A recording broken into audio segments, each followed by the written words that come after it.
Hej Gylej, nu skal du høre. Jeg har tændt Teams, men du har ikke logget på. Jeg har sendt linket til dig på en mail til din mailadresse, og så skal du klikke på det link. Men nu skal du høre. Du sendte jo en mail, der er efterhånden lidt frem og tilbage med alle de mail, men jeg prøver lige at se, om jeg kan åbne igen. Det var her. Og så siger du opgaver. Og det er jo sandsynligvis, nu er det lidt spændende, hvad du har sendt.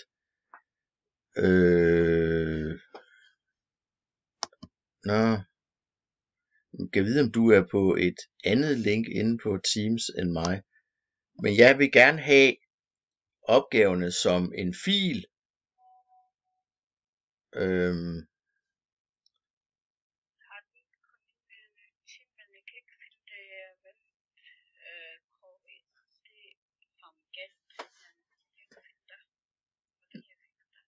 Ja. Øjeblik. Sådan. Så tror jeg, du kom. Kan det passe? Gylej, du kom med der. Jeg prøver lige en gang til. Ctrl V.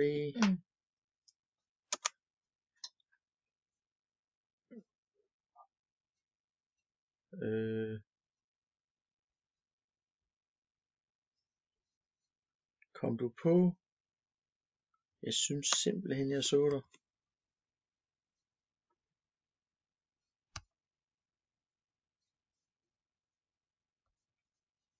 Det kunne være, at hun kom til at gå på, og hun ikke vidste det. Eller ikke noget at opdage det, før hun Ja, gik på. nå, men Gylej, vi må lige se, hvad der sker. Men jeg var jo egentlig ved at lave en anden video til dig, så jeg prøver lige at tage mig selv ud af det her billede, ikke? Jeg har lavet en Word-fil på noget af det, altså på de billeder, du har sendt. Og det prøver jeg lige at vise dig. Jeg tror, hvis jeg er heldig, yes, så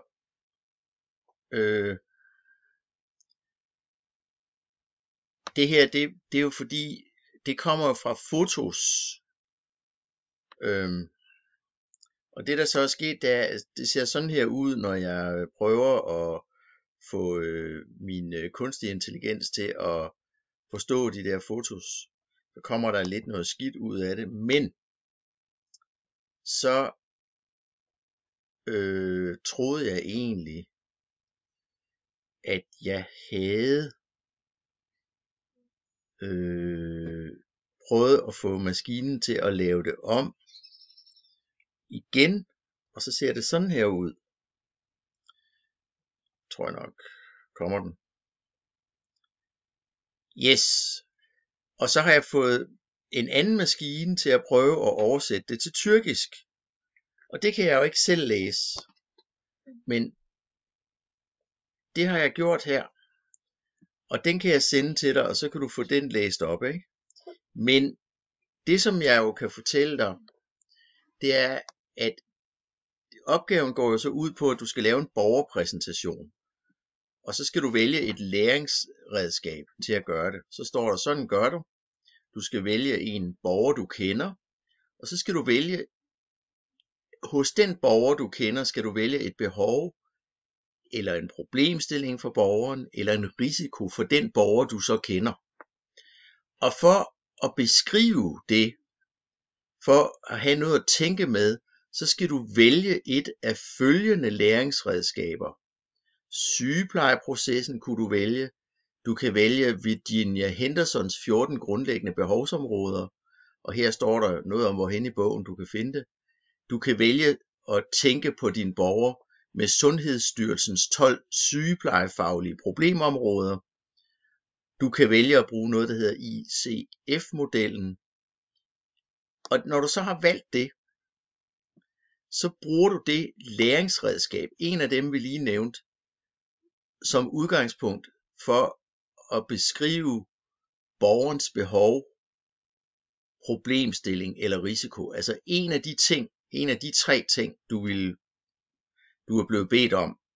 Når du så har lavet det, så skal du fremlægge det for din oplæringsvejleder eller andre elever og kolleger. Og så ved jeg ikke lige, men der står her, at du skal aftale med din oplæringsvejleder, hvordan du ønsker at fremlægge, og at du skal bruge cirka 30-45 minutter til det. Og så skal du huske tid til, at de kan fortælle dig, hvad de synes, og I kan snakke om tingene sammen.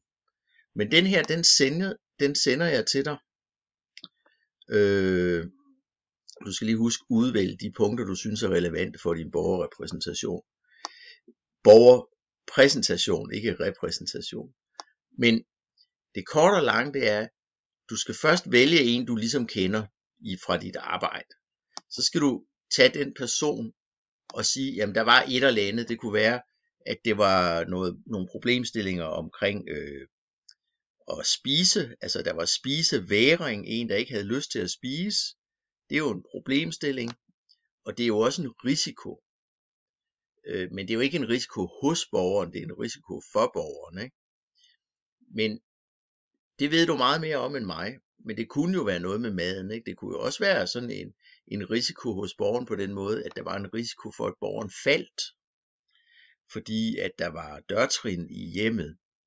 Og så skal du bruge en af de her, egentlig, altså man kunne sige, at her der skulle der stå et et-tal.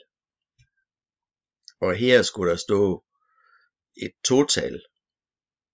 Og her skulle der så stå, du er med på det, ikke? Et tretal kan vi regne ud, ikke?